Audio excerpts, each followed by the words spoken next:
কুল্লু নাফসিন যায়িকাতুল মাউত সুম্মা ইলাইনা তুরজাউন আমানতু বিল্লাহ সাদাকাল্লাহুল মাওলানাল আযীম। মানুষ তো এরকম রূপ ধারণ করেছে, জানাজার নামাজ যদি মনে করেন 10টায় দেওয়া হয়, আর সেখান থেকে যদি 5 মিনিট অতিক্রম হয় পিছন থেকে বারবার আওয়াজ আসে, আরে ভাই জানাজাটা কেন দেরি করতেছে, তাড়াতাড়ি পড়ান না। আমি তাদের উদ্দেশ্যে বলতে চাই, আপনার চারপাশে যারা এই বাক্যটি উচ্চারণ করে তাদের চেহারাগুলো একটু দেখে চিনে রাখুন। আল্লাহর কসম, যেদিন আপনি এখানে, আজকে হোক আর কালকে হোক, 6 মাস পর হোক আর 6 বছর পর হোক, এই একই জায়গায় আপনি এইভাবেই শুয়ে থাকবেন, না আপনার কথা বলার শক্তি থাকবে, না আপনার দাঁড়ানোর শক্তি থাকবে, না আপনার বলার শক্তি থাকবে। ঠিকই একই মানুষগুলো আপনাকে রেখেও তারা তাড়াহুড়া করবে।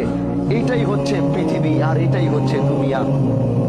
এই সবচেয়ে বড় বাস্তবতা থেকে আমরা যতই পালাবো, আল্লাহ তো ঘোষণা করে দিছে, সুম্মা ইলাইনা তুরজাউন। কোথায় যাবা? 7 সাগর 13 নদীর নিচে, 7 সাগর 13 নদী পার করেও যদি তুমি লুকাবা, যেদিন আল্লাহর সাথে তোমার মুলাকাতের সময় আসবে, পৃথিবীর কোনো বাদশা নাই ওদিন তোমাকে আটকাইতে পারবে, পৃথিবীর কোনো ক্ষমতাশীল ব্যক্তি নাই ওদিন তোমাকে ধরে রাখতে পারবে। আল্লাহ যেদিন তোমার মৃত্যুর ঘন্টা বাজাবে, গোটা পৃথিবীও মিলে যদি আল্লাহর বিরোধিতায় লাগে যে না আল্লাহ তুমি চাইছো, আমরা তাকে যাইতে দিব না, গোটা পৃথিবী একাকার হয়ে যাবে, কিন্তু তাও তোমরা সেদিন তাকে বাঁচাতে পারবে না। আজকে আমার শহীদ ভাই, তার পৃথিবীর সবচেয়ে আপন হচ্ছে তার মা। যখন তার মা মৃত্যুর শয্যায় লড়ছিল, উনি তো সন্তান হিসেবে হাজারো চেষ্টা করেছে মাকে বাঁচানোর জন্য। এরকম হাজারো শহীদ মাকে বাঁচানোর চেষ্টা করেছে।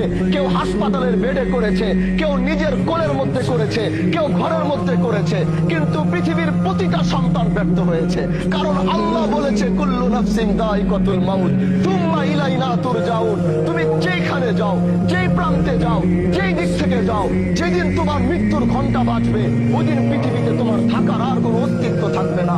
এজন্য ভাই আমার, আসো এই জানাজায় 5টা মিনিট দেরি করো, তাকাও এই লাশের দিকে, তাকাও এই সাদা কাপড়ের দিকে, যাও ওই কবরের দিকে 5টা মিনিট গিয়ে তাকায় থাকো। যেটা তোমারও ঘর হবে, যেটা তোমার বাবার ঘর হয়েছে, যেটা তোমার মার ঘর হয়েছে, যেটা তোমার বন্ধু বান্ধবের ঘর হয়েছে, যেটা তোমার নেতার ঘর হয়েছে, যাও একটা বার তাকিয়ে দেখো। তুমিও প্রস্তুতি নাও যে এখানে তুমিও একদিন নামবে, কিন্তু নিজের পায়ে নয়, কেউ তোমাকে ধরে নামাবে। এটাই হচ্ছে পৃথিবীর সবচেয়ে বড় বাস্তবতা। এজন্য ভাই, মৃত্যুর প্রস্তুতি নাও। দুনিয়ার এই রঙিন স্বপ্নকে বন্ধ করো। এই রঙিন স্বপ্ন তোমাকে বারবার ধোঁকা দিয়ে আল্লাহর সাথে তোমার সম্পর্কের জুদা ঘটাইতেছে, আল্লাহর সাথে তোমার সম্পর্কের পার্থক্য এত করতেছে, তোমার আর রবের মধ্যে কোনো সম্পর্ক পাওয়া যায়